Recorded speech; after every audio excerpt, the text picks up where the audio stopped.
In the Super Smash Bros. Series, the number of characters available has always presented a unique problem. How do you include the maximum number of iconic, playable characters given limited resources? Limits in manpower, hardware capabilities, or even time apply constraints on development, which in this case leads to limiting the entries in the roster. This is where the clone, now known officially as Echo Fighters, come into play. Hi, I'm Ross Magas, and this is not real life. By retooling already existing movesets, Masahiro Sakurai shows his proclivity to create interesting solutions to the limited roster problem. This allows the characters Marth, Roy, and Lucina to have the same movesets, but to play to different strategies. The most famous of which is illustrated by Marth dealing the most damage at the tip of his blade versus the center of Roy's. However, there appears to be another condition applied to the characters before they can appear in the series. Sakurai is always concerned that characters feel true to their essence, within reason. This is probably why Ganondorf utilizing moves like Captain Falcon doesn't feel out of place. Ganondorf, a character who exudes power, has his hits feel heavy out of his pure brute strength, while Falcon, a racer, uses speed and the ensuing momentum to generate his power. And how altogether the Fire Emblem characters have a sense of unity that alludes to their having a similar background, or perhaps instructors, while still allowing their personalities to shine. These subtle shifts are without a doubt genius. Which brings us to the question of our show. What happens when the need for an Echo Fighter exists, but would cause a deep conflict with the character's essence? Enter Shadow the Hedgehog. In one hand, we can see with minor tweaks and minimal asset changes, Sonic's character model could very easily become Shadow's.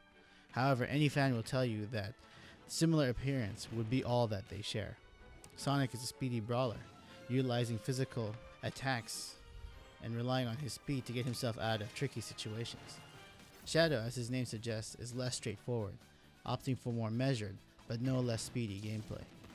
In his iteration, Shadow has been shown to use energy projectiles, warp space-time, and use physical attacks, so an Echo Fighter a la Marth Lucina would not work here.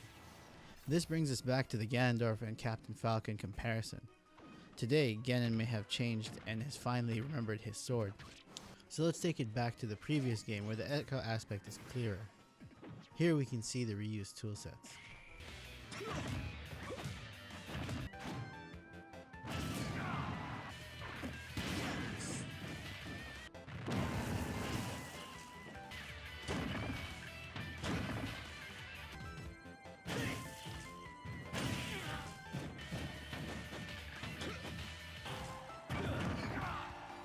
As you can see, or may already know, these moves are identical with invisible differences like hurtbox properties or adding additional effects to personalize the moves.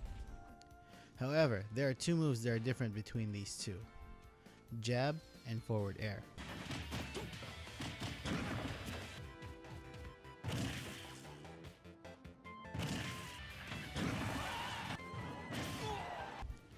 Ganon's forward air may seem familiar to series veterans, but not for the reason I'm showcasing it now.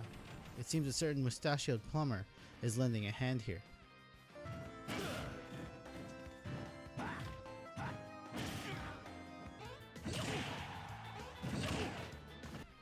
Now you may think that's all well and good, but this is actually the solution to the Shadow problem. To clarify, let's look at another 3 series veterans who we will use to cast this Shadow. Utilizing these already existing assets, we can construct Shadow in a manner more befitting his character. A simple moveset can be as follows: Up Special, Down Special,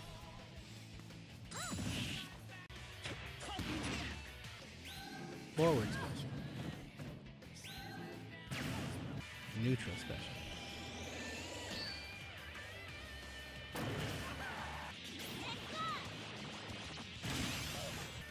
And for on the ground, we can utilize these moves for jab, forward tilt, forward smash, down tilt,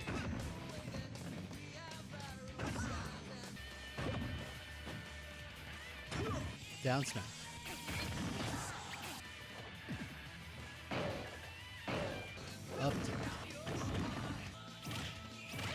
smash. And in the air, we can use moves like these. Neutral, forward air,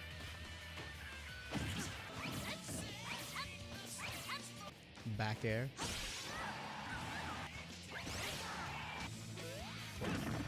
up air,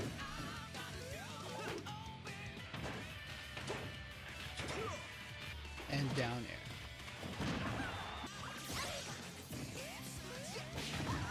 And for final smashes, they can be reskins of some of these.